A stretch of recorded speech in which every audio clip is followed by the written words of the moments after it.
Bonjour René Lavigueur. À votre avis, est-ce légal de faire la promotion de produits expérimentaux comme ceux utilisés pour la COVID-19? La question, il y a plusieurs façons d'y répondre. Il y a le côté éthique, c'est-à-dire quand on donne un produit expérimental, on demande à la personne si elle veut bien, on lui explique pourquoi. Je suppose habituellement, c'est elle a une maladie particulière, puis on lui dit, ben, on aurait cette option-là, mais c'est expérimental, on n'a pas de preuve. Alors la personne regarde les avantages, les informations qu'on a, puis elle dit, oui, je prends le risque ou non, je ne prends pas le risque. Dans le cas présent, on a fait la promotion du vaccin chez les enfants. On est même allé, dans certains cas, donner de la crème glacée, à faire une loto. On a fait la promotion d'un produit expérimental, donc ce qui veut dire qu'on ne connaît pas les conséquences à long terme. Il y a beaucoup de choses qu'on ne connaît pas. Il n'a pas été étudié chez les animaux. Il n'y a pas eu de test de toxicité. On a des informations à l'effet qui se localisent le produit dans les ovaires, donc qui pourraient apporter à long terme toutes sortes de problèmes. Et non seulement on l'offre, mais on en fait la promotion. Là, il y a des lois. Donc, ça viole mon code d'éthique. Ça viole mon serment d'Hippocrate. Pas celui qu'on m'impose de l'extérieur par le collège, par quoi que ce soit. Ça m'appartient, ça. Moi, j'ai signé, j'ai pris un engagement comme professionnel d'être honnête, d'informer les gens comme il faut sur ce que les produits.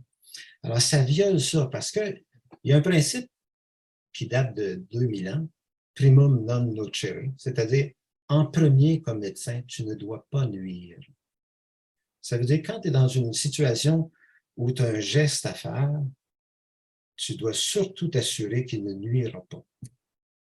Donc, pour un produit expérimental, donc, qui n'a pas d'urgence, ça viole un principe d'éthique. Ensuite, on doit donner le consentement libre et éclairé. Ça, c'est textuel dans une règle d'éthique du Collège des médecins du Québec. Alors, libre, bien, quand il y a des conséquences négatives, quand un jeune ne peut plus faire du sport parce qu'il n'est pas vacciné, c'est pas libre. Quand on fait une promotion, on fait de l'auto pour encourager les jeunes à la télévision, toutes sortes d'annonces publicitaires, c'est pas libre. Donc, ça viole un principe du Collège des médecins du Québec, qui est, en fait, le Collège des médecins du Québec est le garant du respect de ce principe-là. Mais celui qui est responsable, c'est le médecin.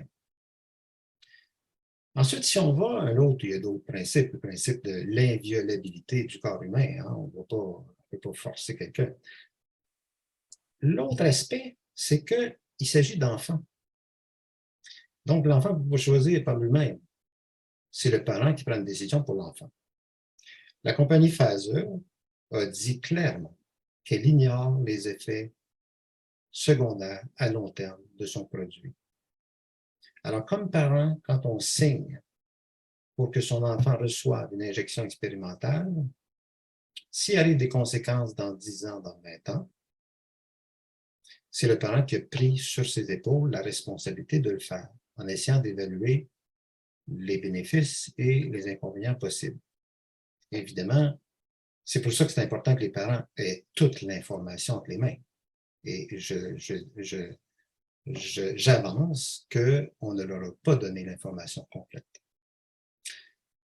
Maintenant, si on passe au niveau du code international, le code de Nuremberg, ben, on dit, c'est ça, ça fait 75 ans, le 19 août, que le code a été fait. Ça, c'est à la suite des abus, des tortures, des expérimentations humaines que les nazis ont faites durant la Deuxième Guerre. Alors là, les gens se sont réunis, les légistes du monde entier, et ont dit, il faut absolument que ça ne se reproduise plus. Donc, pour tout produit expérimental, il faudra absolument que les tests chez les souris, rats et lapins, mâles et femelles, aient été faits. Et il faut que ce soit un consentement libre et éclairé, c'est-à-dire sans aucune promotion. Il faut que la personne soit totalement libre de choisir. Ça, c'est le code international. Alors, j'avance que dans le cas présent, il a été violé. comme si on l'avait suspendu. Mais personne, j'ai pas vu ça nulle part, on suspendait les droits individuels, qu'on suspendait le code Nuremberg, qu'on suspendait le principe de précaution. J'ai pas vu ça. Alors, la réponse, c'est que oui, on a passé outre des principes fondamentaux.